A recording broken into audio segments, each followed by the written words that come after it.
అక్కడ sports magazine వాళ్ళు నిర్వహించిన ఒక పరీక్షలో విజేతలైన వాళ్ళకి బహుమతి ప్రదానోత్సవం జరుగుతూ ఉంది. కింద నుంచి చాలామంది మాట్లాడుకుంటూ ఉన్నారు. అటుగా ఒక మాస్టర్ అటు వెళ్తూ ఉన్నారు.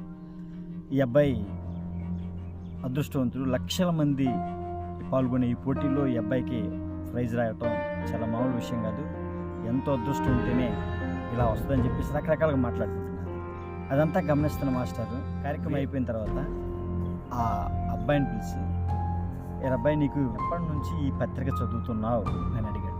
వెంటనే ఆ అబ్బాయి 6వ తరగతి నుంచి ఈ పత్రిక చదువుతున్నాను. ప్రతిరోజు ఎంతో ఆసక్తిగా స్పోర్ట్స్కి సంబంధించిన విషయాలన్నీ చదివిన తర్వాతే నిద్రపోయేవాడిని.